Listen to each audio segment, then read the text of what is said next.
జగన్ కు జై కొట్టిన Andhra Pradesh. AP CM YS Jaganmohan Reddy చరిత్ర సృష్టించబోతున్నారు. భారత ఎన్నికల చరిత్రను తిరగ రాయబోతున్నారు. దేశ రాజకీయాల్లో బలమైన ముద్ర వేయబోతున్నారు. జగన్ జనాలకు ఎంత బలంగా నమ్మారో జనం కూడా జగన్ను అంతే బలంగా నమ్మారు. ఇరువురికి ఒకరిపై ఒకరికున్న నమ్మకమే 81.6% పోలింగ్. ఇప్పటి వరకు 4 దశల్లో దేశవ్యాప్తంగా ఎన్నికలు జరిగాయి. ఏ రాష్ట్రంలోనూ ఆ స్థాయి పోలింగ్ నమోదు కాలేదు. 2014లో 78.41%, 2019లో 79.77% పోలింగ్ నమోదైంది. ఇప్పుడు అంతకుమించి పోలింగ్ నమోదైంది. 81.6% పోలింగ్ నమోదు కావడానికి చాలా కారణాలున్నాయి. పాజిటివ్ ఓట్లు, నెగిటివ్ ఓటు పోలింగ్ బూతుల్లో పోటీ పడినప్పటికీ పాజిటివ్ ఓటు ప్రభావం అధికంగా ఉన్నట్లు పోలింగ్ సరళిని బట్టి అర్థం చేసుకోవచ్చు. మే 13న ఏపీలో పోలింగ్ జరిగింది. సోమవారం పోలింగ్ జరిగింది. హైదరాబాద్ నుంచే కాకుండా బెంగళూరు, చెన్నై, ఇతర రాష్ట్రాల నుంచి ఓటర్లు శుక్రవారం నుంచి ఆంధ్రప్రదేశ్కు రావడం మొదలుపెట్టారు. హైదరాబాద్ నుంచి వచ్చిన వారిలో 25% మంది కార్లలో వస్తే 75% మంది బస్సులు, రైళ్లలో స్వగ్రామానికి చేరుకొని ఓట్లు వేశారు.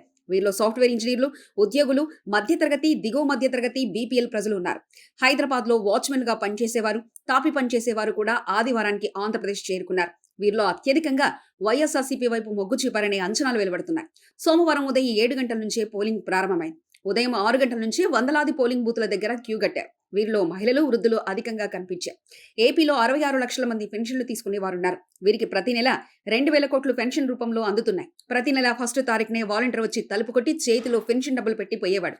ఎన్నికల షెడ్యూల్ వచ్చినప్పటి నుంచి వాలంటీర్లపై నిషేధం. వృద్ధులు గ్రామ సచివాలయాలు, బ్యాంకుల చుట్టూ తిరగలేక 76 మంది ప్రాణాలు కోల్పోయారు. ఈ ఎఫెక్ట్ మే 11న చాలా స్పష్టంగా కనిపించింది.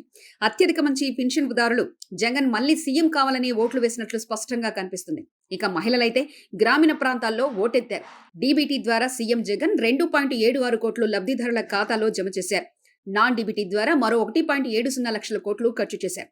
ఈ ప్రభావం గ్రామీణ ప్రాంతాల్లో చాలా బాగా కనిపించింది. ఈ పథకాల ద్వారా లబ్ధి పొందిన వారు ఫ్యాను గుర్తుకు ఓటేసి రుణం తీర్చుకున్నట్లు కనిపిస్తుంది. ముఖ్యంగా బీసీ, ఎస్సీ, ఎస్టీ మైనార్టీలు చంద్రబాబు ఎట్టి పరిస్థితుల్లో రాకూడదనే కసితో ఓటేసినట్లు పోలింగ్ సరళి తెలియజేస్తుంది. అంతేకాదు అగ్ర కులాల్లోని పేదల ఓట్లు కూడా వైఎస్ఆర్సీపీకి పడినట్లు అంచనాలు వెలువడుతున్నాయి.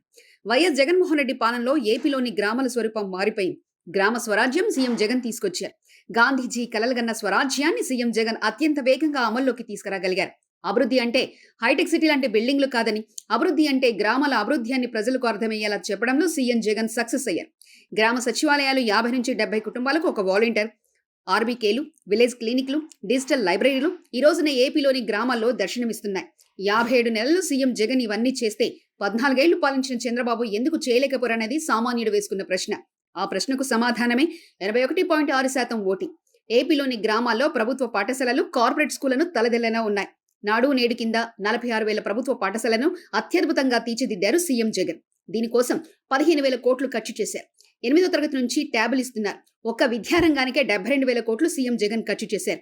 2014-19 మధ్య చంద్రబాబు 7,000 ప్రభుత్వ పాఠశాలను మోసేస్తే సీఎం జగన్ ప్రతి ఒక్కరిని చదివించడం తన బాధ్యత అని ప్రకటించి ఫస్ట్ క్లాస్ నుంచి నాణ్యమైన చదువు అందిస్తున్నారు. ఈ ఎఫెక్ట్ పోలింగ్ సరళిలో ఖచ్చితంగా కనిపించింది. పేద, దిగువ మధ్య తరగతి తల్లిదండ్రులు సీఎంగా జగన్ మళ్లీ రావాలంటూ ఓటు వేసినట్లు కనిపించింది. కూటమిని ప్రజలు నమ్మలేదు. చంద్రబాబును అస్సలు నమ్మలేదు. పవన్ కళ్యాణ్ను ప్రజలు చీదరించుకునే పరిస్థితి ఏర్పడింది. 2014లో ఈ 3 పార్టీలు కలిసి పోటీ చేసి అధికారంలోకి వచ్చాయి.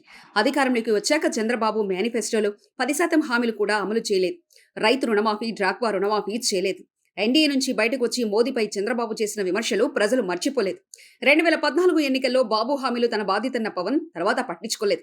అవన్నీ ప్రజలు మర్చిపోయారని కూటమి నేతలు అనుకుంటే పొరపాటు. 2024 ఏర్పడిన కూటమిని ప్రజలు నమ్మకపోవడానికి ఇవే కారణాలు. బాబు మేనిఫెస్టోను పట్టుకోవడానికి కూడా ఏపీ బీజేపీ ఇన్ఛార్జ్ సిద్ధార్థ్ ఇష్టపడడం లేదంటే పరిస్థితి అర్థం చేసుకోవచ్చు. అంతేకాదు బాబు సూపర్ 6 హామీల గురించి ఏపీలో చర్చ జరగనేలేదు. కానీ జగన్ మేనిఫెస్టో రిలీజ్ చేస్తుంటే మాత్రం ఐపీఎల్ మ్యాచ్ చూసినట్లు గ్రామీణ ప్రాంతాల్లో జనం టీవీల ముందు కూర్చొని చూశారు. ఇది జగన్ మీద ప్రజలకున్న నమ్మకాన్ని తెలియజేస్తుంది. రైతు భరోసా, అమ్మఒడి పథకాలను డబ్బులు పెంచిన జగన్ మిగతా పథకాలను పెంచకుండానే కొనసాగిస్తానన్నారు. అయినా ప్రజలు జగన్ వెంటే నిలబడినట్లు కనిపిస్తుంది. చంద్రబాబు సంపద సృష్టి హామీలను ప్రజలు పట్టించుకోలేదు. చంద్రబాబు కూటమి కట్టింది తమ కోసం కాదని, వ్యవస్థలను మేనేజ్ చేసుకోవడానికని ప్రజలు బలంగా విశ్వసించారు. పోలింగ్ రోజున, పోలింగ్ జరిగిన తర్వాత జరిగిన దాడులు, అల్లర్లు ప్రజల విశ్వాసాన్ని బలపరిచేలా ఉన్నాయి. ఈసీ, పోలీసులు, ప్రభుత్వ ఉపాధ్యాయులు కూటమికి అనుకూలంగా పనిచేశారనే టాక్ బలంగా వినపడుతుంది. కూటమి చెప్పినట్లు ఈసీ ఆడిందని ఇప్పటికే వైఎస్ఆర్సీపీ రాష్ట్ర ప్రధాన కార్యదర్శి సజ్జల రామకృష్ణారెడ్డి విమర్శించారు.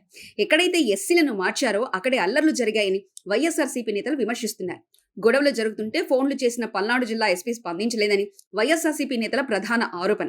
వైఎస్ఆర్సీపీ ఎమ్మెల్యే అభ్యర్థులను హౌస్ అరెస్ట్ చేసి టీడీపీ ఎమ్మెల్యే అభ్యర్థులను ఫ్రీగా వదిలేయడం వల్లనే అల్లర్లు జరిగాయని వైఎస్ఆర్సీపీ నేత గోపిరెడ్డి శ్రీనివాసరెడ్డి చెప్పారు.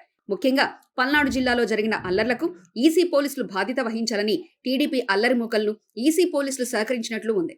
పోలింగ్ జరిగిన తర్వాతి రోజు కూడా టీడీపీ అల్లరి మూకలు బీసీ ఇళ్లపై దాడులు చేయడం ఖచ్చితంగా పోలీసుల వైఫల్యమే. పల్నాడు జిల్లా గురజాల నియోజకవర్గం మాచవరం మండలం కొత్త గణేష్నిపాడులో బీసీల ఇళ్లపై పడి దోపిడీ దాడులు చేయడం ప్రజాస్వామ్యవాదులకు బాధ కలిగించే పరిణామం. కేవలం వైఎస్ఆర్సీపీకి ఓటేశారనే కారణంతో బీసీల ఇళ్లపై పడి మహిళలు పిల్లలని కూడా చూడకుండా టీడీపీ అల్లరిముకలు దాడులు చేస్తుంటే పోలీసులు ఈసీ ఏం చేస్తున్నట్లు? ఇది వారి వైఫల్యం కాదా? దీనికి సమాధానం జిల్లా ఎస్పీ చెప్తారా, డీజీపీ చెప్తారా, ఈసీ చెప్తారా? అర్ధరాత్రి వేళ భయపడి మహిళలు గంగమ్మ గుడిలో తలదాచుకున్నారంటే మన ప్రజాస్వామ్య వ్యవస్థలో ఉన్నామా, అటవిక రాజ్యంలో ఉన్నామా? దీనికి సమాధానం ఈసీ చెప్పగలదా? టీడీపీ అల్లరిముకలు ఎంత రెచ్చగొట్టినా, పోలీసుల కూటమికి సహకరించినా, ప్రభుత్వ ఉపాధ్యాయులు కూటమికి జైకొట్టినా శ్రీకాకుళం నుంచి కుప్పం దాకా ఫ్యాన్ గాలి బలంగా వీచినట్లు కనిపిస్తుంది. అత్యధికంగా దర్శిలో 90% పోలింగ్ నమోదైంది. కుప్పంలో 89% నమోదైంది. ఈ పోలింగ్ శాతాన్ని విశ్లేషిస్తే కుప్పంలో చంద్రబాబు ఓడిపోతున్నారని చెప్పవచ్చు. పిఠాపురంలో కూడా 85% పోలింగ్ నమోదైంటే జగన్ పాలనలో పథకాల లబ్ధిదారులు బయటకొచ్చి ఓటేశారు. పథకాల లబ్ధిదారులు ఓటేయడం వల్లనే ఈ స్థాయిలో పోలింగ్ శాతం నమోదైంది. అంటే పిఠాపురంలో కూడా పవన్ ఓడిపోయే అవకాశాలు చాలా ఎక్కువగా ఉన్నాయి. ఇక మంగళగిరి, హిందూపురంలో మామ అల్లులు గెలుస్తారా లేదా అనే దానిపై సర్వేలు రకరకాలుగా చెప్తున్నాయి. మంగళగిరిలో ఎవరు భయపడ్డా 2 నుంచి 3 వేల ఓట్ల తేడా ఉంటుందన్నారు. ఇక ఉమ్మడి గోదావరి జిల్లాలో కూటమి అనుకున్నట్లు ఓటు ట్రాన్స్ఫర్ కాలేదు. జనసేన ఓటర్లు టీడీపీకి వేయలేదు, టీడీపీ ఓటర్లు జనసేనకు వేయలేదు, బీజేపీ ఓటర్లు ఈ 2 పార్టీలకు వేయలేదు. కొందరు ఎంపీ స్థానాలకు చేయలేదు. బీజేపీ, జనసేన పోటీ చేసిన 30 స్థానాల్లో వైసీపీ 20 స్థానాలు తక్కువ కాకుండా గెలుచుకుంటుందని చెప్తున్నారు. సీఎం జగన్ పాజిటివ్ ప్రచారం ముందు చంద్రబాబు నెగటివ్ ప్రచారం నిలవలేకపోయింది. సిద్ధం సభల నుంచి ప్రచారంలో సీఎం జగన్ తన సత్తా చాటితే చంద్రబాబు, పవన్ కళ్యాణ్ వ్యక్తిగత విమర్శలతో ప్రజల నుంచి చీత్కారాలు ఎదుర్కొన్నారు. వివేక హత్య గురించి ఒకసారి, దీని గురించి షర్మిలా సునీతలను తీసుకొచ్చినా అనుకున్న ఫలితం చంద్రబాబుకు కనిపించలేదు. ల్యాండ్ టైటిలింగ్ యాక్ట్ కూడా చంద్రబాబును రాజకీయంగా బతికించలేకపోయింది. సీఎం జగన్ ఎదురుదాడితో ల్యాండ్ టైటిలింగ్ యాక్ట్ పై బాబు బ్యాచ్ సమాధానం చెప్పుకోలేని పరిస్థితి ఏర్పడింది. సీఎం జగన్ టీవీకి ఇచ్చిన 2 గంటల 20 నిమిషాల ఇంటర్వ్యూ చాలా మంది మేధావులు, న్యూట్రల్స్ ఫ్యాన్ కు ఓటు పడేలా చేసింది. జగన్ ఇచ్చిన క్లారిటీ మేధావులను, న్యూట్రల్ పీపుల్ ను ఆకట్టుకుంది. సంక్షేమం, అభివృద్ధిని సీఎం జగన్ బ్యాలెన్స్ చేసే విధానం, ఆర్థిక వ్యవస్థపై అనుకున్నట్లు పట్టు, ప్రతి అంశంపై ఆయన మాట్లాడిన తీరు హైదరాబాద్ నుంచి చాలా మంది ఏపీకి వచ్చి ఓటేసేలా చేసింది. అదే సమయంలో ఏబిఎన్ కు చంద్రబాబు ఇచ్చిన ఇంటర్వ్యూ ఏదో యథాలాపంగా జరిగిందని టీడీపీ నేతలే చెప్పుకొచ్చారు. జగన్ సంక్షేమ పథకాలు ఏడాదికి 70,000 కోట్లు ఇస్తుంటే వామ్మో వాయో అని గుండెలు బాదుకున్న టీడీపీ నేతలు, ఎల్లో మీడియా అంతకంటే ఎక్కువ సంక్షేమ పథకాలు ఇస్తానన్న బాబును ప్రశ్నించకపోవడంపై సామాన్యులు పెదవి విరిచారు. చంద్రబాబు చెప్పిన సంక్షేమ పథకాలు అమలు కావాలంటే ఏడాదికి 1.67 లక్షల కోట్లు కావాలి. ఈ డబ్బులు ఎక్కడి నుంచి తెస్తారన్న సీఎం జగన్ ప్రశ్నకు చంద్రబాబు నుంచి సరైన సమాధానం ఇప్పటికీ లేదు. ఇవన్నీ ప్రజలు గమనిస్తున్నారు. ఇది పోలింగ్ సరళిలో కనిపించింది. ఇక కూటమి ఎక్కువ సీట్లు వస్తాయనుకున్న చోట పోలింగ్ శాతం తక్కువగా నమోదైంది. దీన్ని ఎలా అర్థం చేసుకోవాలి? ఖచ్చితంగా ఆ ఏరియాలో కూడా ఫ్యాన్ గాలి బలంగా వీచిందని చెప్పుకోవాలి. 57 నెలల పాలనలో సీఎం జగన్ చేసిన అభివృద్ధి కళ్ల ముందు కనిపిస్తుంది. సంక్షేమం ప్రతి గడప తొక్కింది. జగన్ను ప్రజలు తమ బిడ్డ అనుకున్నారు. జగన్తోనే రాష్ట్ర అభివృద్ధి సాధ్యమని బలంగా నమ్మారు. మహిళలైతే జగన్తోనే తమ పిల్లల బంగారు భవిష్యత్తు సాధ్యమని బలంగా విశ్వసించారు. కొత్తగా వచ్చిన ఓటర్లు కూడా జగన్ వైపే మొగ్గు చూపినట్లు సమాచారం. విద్యా సంస్కరణలు, గ్రామీణ సచివాలయాలు, ఆంధ్రప్రదేశ్ ఆర్థిక వ్యవస్థను సరిదిద్దడం, కరోనా కాలంలో రాష్ట్ర ప్రజలను కంటికి రెప్పలా చూసుకోవడం యువతను ఆకట్టుకున్న అంశాలుగా తెలుస్తుంది. అలాగే జాబ్ మేళాలు కూడా యువతతో బలమైన ముద్ర వేశాయి. అన్ని వర్గాల ప్రజలు ఓటు వేయడానికి కదిలి రావడం వల్లనే పోలింగ్ 80% దాటింది.